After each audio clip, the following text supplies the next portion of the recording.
To get you guys up to speed, I haven't filmed anything in like, I don't know, 3 days, 4 days, just because of the fact that I have enough videos saved up that are scheduled to come out that, like, my videos are a week behind, and in harvest season a lot can happen in a week.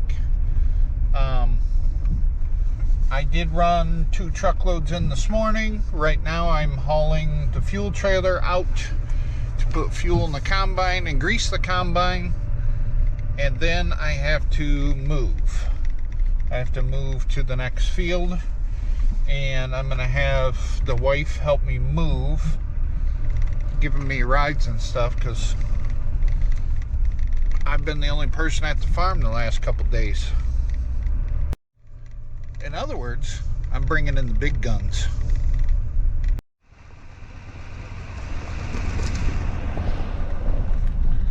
It is so dry out right now. We are actually under a fire ban.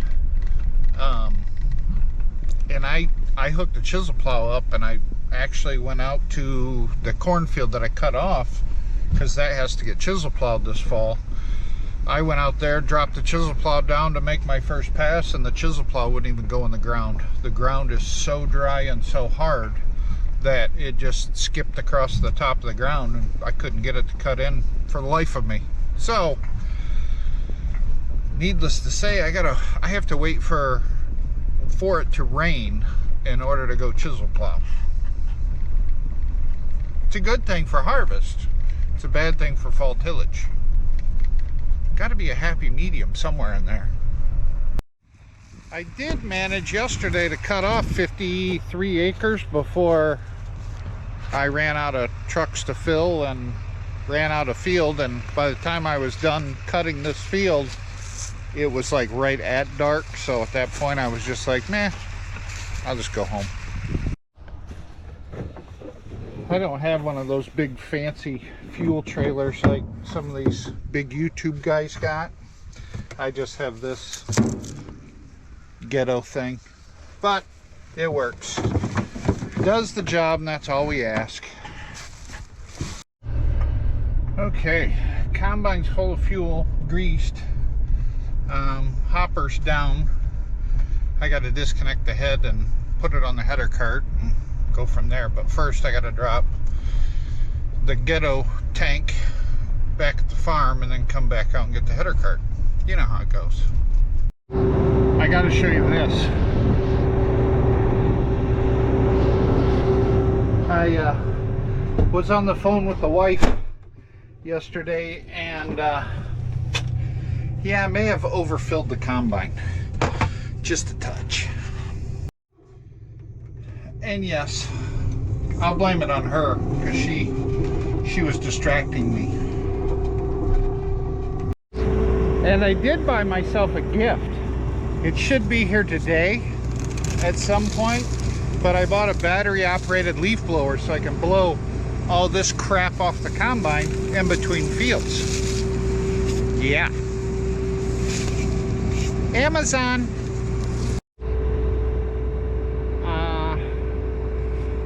I'm gonna move the head first, drop the head off of the field, pull the pin, bring the truck back, grab the combine, then I can cut an opening, and then the wife can give me rides back to get the rest of the crap. Seems logical. I don't know. I always end up second guessing myself. Well, should I move this first and then move that? Should I do this? I just need to do the, it is what it is, this is what we're doing. If it works out, great. If not, eh.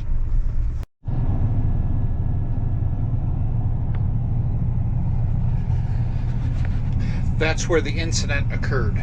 That's about $20 worth of beans laying on the ground because the wife distracted me. I just called for my Uber. Should be here any minute. Look, it just showed up.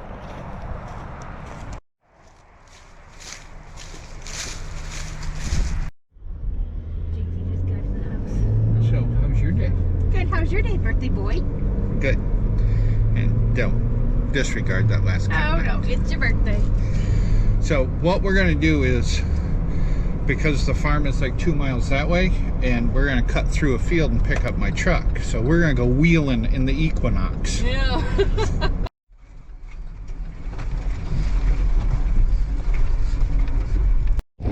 Okay, finally, I think I have everything in place. Now I can get in the combine and make some money.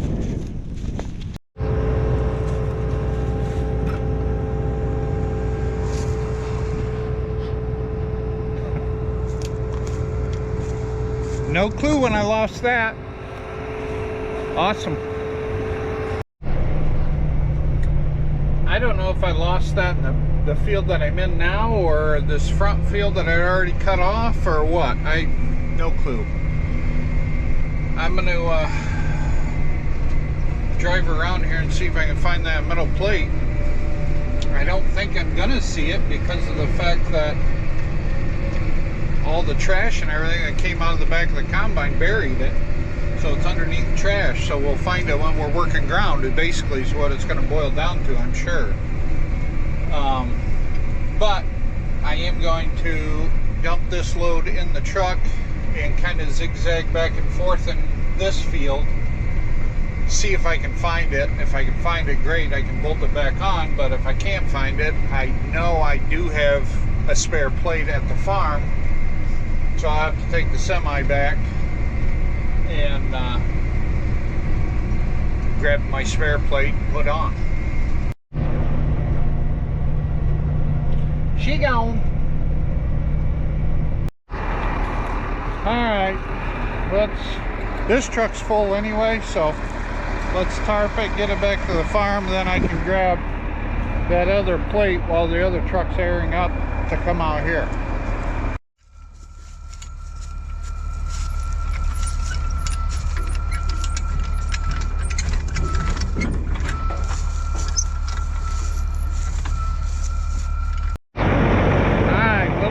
Do its thing. Let's go see if we can find that plate. I do know it's upstairs. I saw it up there. I'm not gonna lie, I waited a long time to do the it's upstairs line.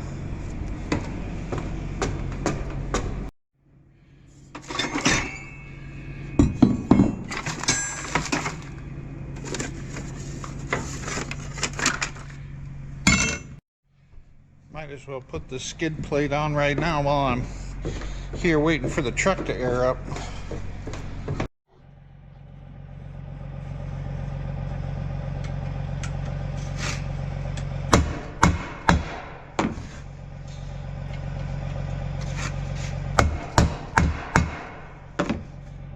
What these are is they're a rivet, a pound-in rivet. You put it in there, you hit that nipple down, and it spreads this open.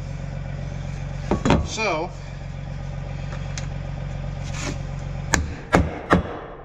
just like that, it's on. See how wide that opens up?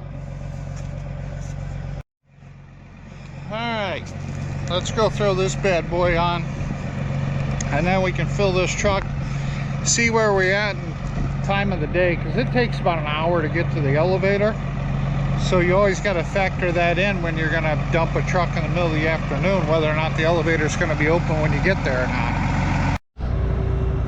Well, upon further inspection, I see I have one broken knife there and a broken knife down there, so I figured I'd replace those while I'm doing this.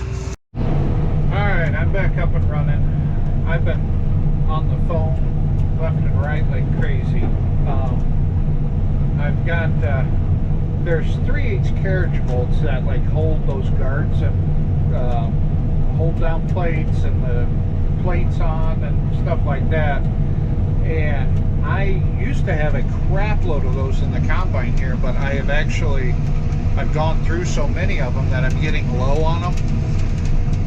And I'm at the point now where I think I'm going to fill this truck, and then I'm going to take the evening and just run to the store and buy a couple boxes of carriage bolts and a couple boxes of the lock nuts, and just kind of stock up on some of the parts that have been dwindling down on me that I need. I did call the John Deere dealership and I ordered 2 more of those plates that you saw me grab from upstairs,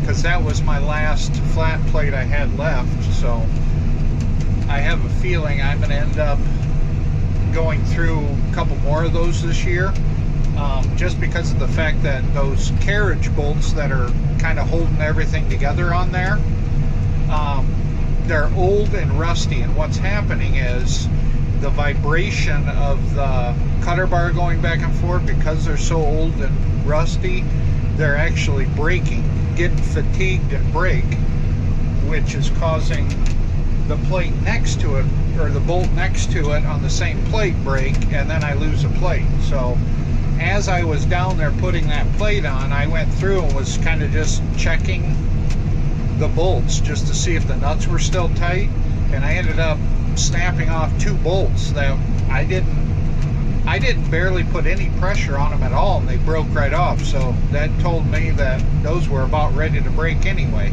So I need to do some shopping, I guess.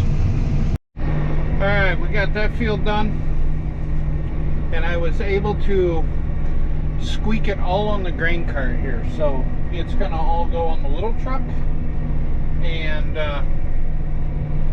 little truck will be just a little heavy. Look at the dust just lingering. It's like fog. And when I say dust, look at that compared to over here. Oh, it's dust. Alright guys, I'm gonna end the video here, take this truck back to the farm, and I've got to spread cover crop, and I have to go to the store to pick up nuts and bolts. So I don't know what I'm going to do yet tonight. So I'm going to end the video here. Thanks for watching. We'll catch you in the next one.